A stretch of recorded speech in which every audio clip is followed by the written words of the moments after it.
is you are going, it's just like when you are subtracting something, like you have 320 minus 85. Okay? When you do subtraction with whole numbers, you have to borrow from the 3, it becomes 2, this became 12, then it borrows 10 to this, it became 11, and you can do your subtraction.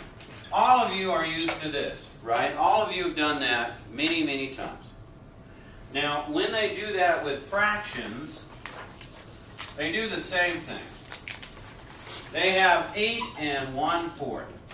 And you're subtracting from 3 and 3/4. Okay? Notice this 1 is not big enough. Okay? So then you do the big brother, little brother thing, I call it. The 8 is the big brother. He's the one with all the muscle. Okay? And the 1/4, the fraction, is little brother. Notice I'm creating a story here to make it easier to remember. I do that a lot.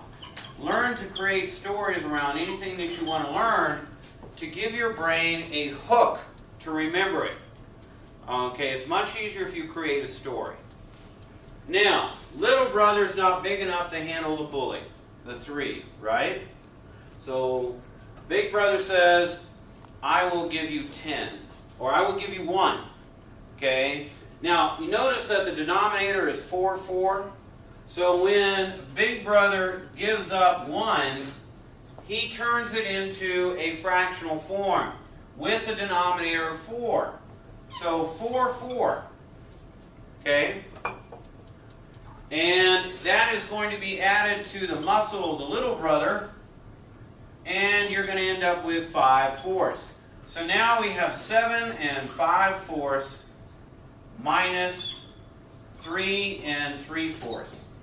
And now, little brother is big enough to handle the bully. He's bigger than the bully. Okay? And so, you end up with 4 and 2/4. And using the 2, 3, 5 rule, we end up with 4 and 1/2 as the answer. Okay? Big brother, little brother works for any problem. Okay, when you're subtracting fractions. Let me give you another example. Okay. This time the problem is 10 and 7/16 minus 8 and 9/16. Okay, little brother is the 7/16, big brother is the 10. Okay? 10 has to give 1 up. The big brother has to give 1 up to make the little brother big enough, okay, to handle the bully down here. Okay? And so because it's 16, the 1 becomes 16/16. It's that easy. Okay? Whenever you see that denominator, whatever it is down here, when they give up the 1, if it's an 8, it's 8/8. If it's a 7, it's 7/7. It's that easy, okay? So he adds, big brother adds the muscle, 16/16 to 7/16, and you end up with 23/16, okay? Now you can do your problem. And this became 9, of course, because it gave up 1. So 9 and 23/16 minus 8 and 9/16. Okay, and we end up with what? 14 ninths? Yeah, 14/16 and 1. Using the 2, 3, 5 rule, these are both even. 2 will cut them in half. And 1 and 7/8. When I gave you the 8 problems on the board, but basically, your top number, your numerator, can never be larger than the denominator, the smaller number. And if you've got that, you've got to change it. Like 64/35. This is bigger than this. And in math, that is forbidden. If you leave this as your answer, okay, your head will roll. Okay? So what I'll do is I'll divide 35 into 64 because this is a division problem. This reads 64 divided by 35. So I don't want to use this anymore because I'm not any good with stuff in my head. So now I change the division symbol to this.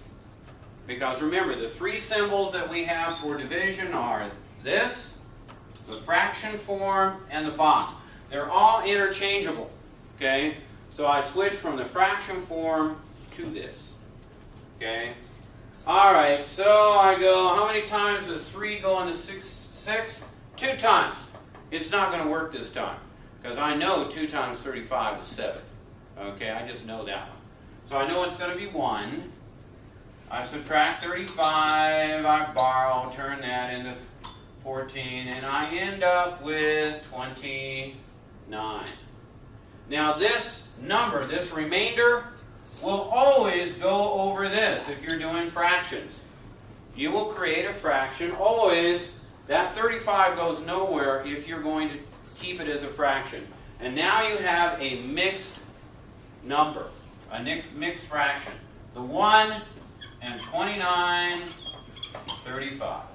Okay? And that is the way you always change an improper fraction into a mixed fraction. Alright, let's say that I have a simple problem like this. 2 1/4 plus 2 3/8. This is the way you add mixed fractions together. You add the two whole numbers together all by themselves. Okay? So you have 2 plus 2, 4. Now, you got to go for a common denominator with these two. Okay, now it's just 1/4 plus 3/8. Well, obviously, the LCD, you can do the double multiplication one on this one. This one is set. You don't have to change that at all. What can you multiply times 4 to get 8? It's 2. 1/4 times 2 over 2. And you end up with 2/8. Okay, plus... and then you end up with the answer 5/8. That's all there is to adding mixed fractions or mixed numbers.